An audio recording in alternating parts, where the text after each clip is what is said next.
The Cherry Tree Part 2. Environment. Reading. Read the second part of the story by Ruskin Bond to find out what happened to the cherry tree.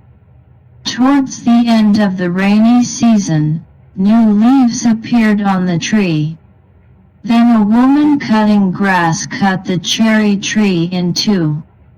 When grandfather saw what had happened, he went after the woman and scolded her, but the damage could not be repaired.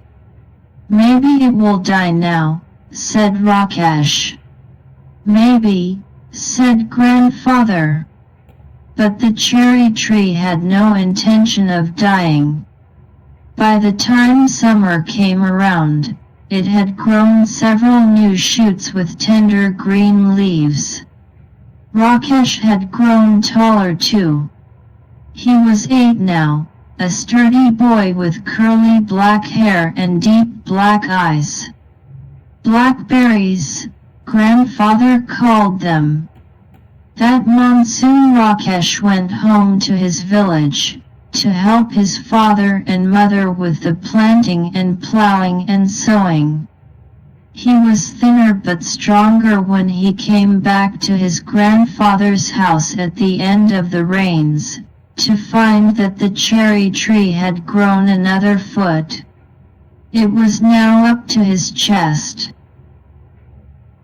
Even when there was rain, Rakesh would sometimes water the tree. He wanted it to know that he was there. One day he found a bright green praying mantis perched on a branch, peering at him with its bulging eyes. Rakesh let it remain there. It was the cherry tree's first visitor. The next visitor was a hairy caterpillar, who started making a meal of the leaves. Rakesh removed it quickly and dropped it on a heap of dry leaves. "Come back when you are a butterfly," he said. Winter came early. The cherry tree bent low with the weight of snow. Field mice sought shelter in the roof of the cottage. The road from the valley was blocked, and for several days there was no newspaper, and this made grandfather quite grumpy. His stories began to have unhappy endings. In February, it was Rakesh's birthday. He was 9, and the tree was 4, but almost as tall as Rakesh. One morning, when the sun came out, grandfather came into the garden. "Let some warmth get into my bones," he said. He stopped in front of the cherry tree, stared at it for a few moments, and then called out, "Rakesh, come and look. Come quickly before it falls." Rakesh and grandfather gazed at the tree as though it had performed a miracle. There was a pale pink blossom at the end of a branch. The following year there were more blossoms. And suddenly the tree was taller than Rakesh, even though it was less than half his age. And then it was taller than grandfather, who was older than some of the oak trees. But Rakesh had grown too.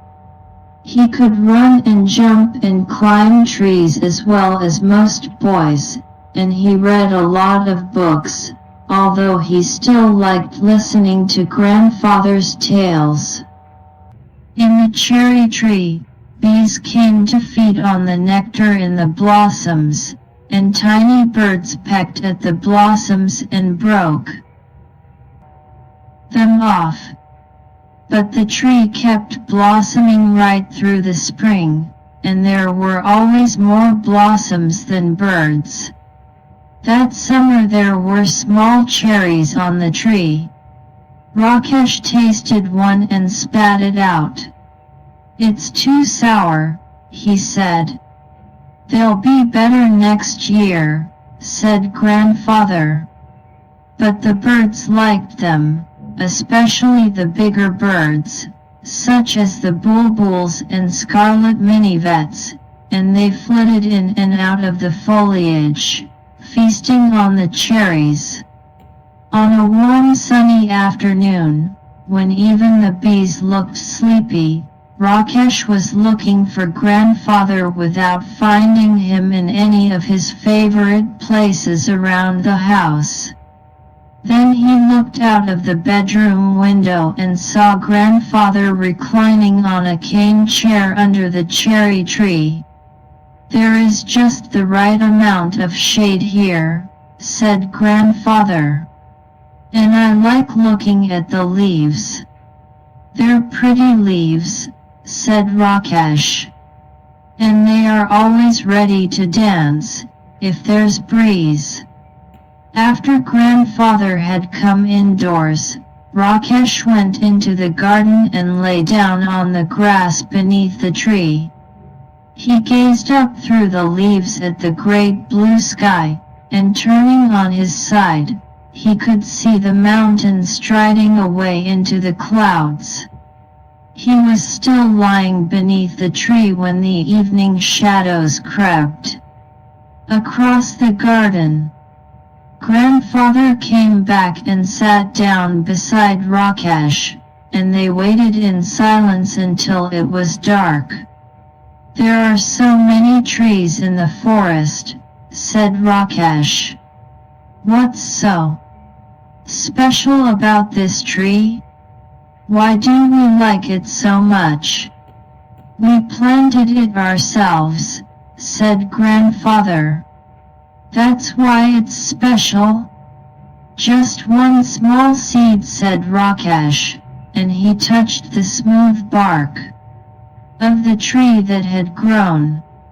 He ran his hand along the trunk of the tree and put his finger to the tip of a leaf. "I wonder," he whispered, "is this what it feels to be God?"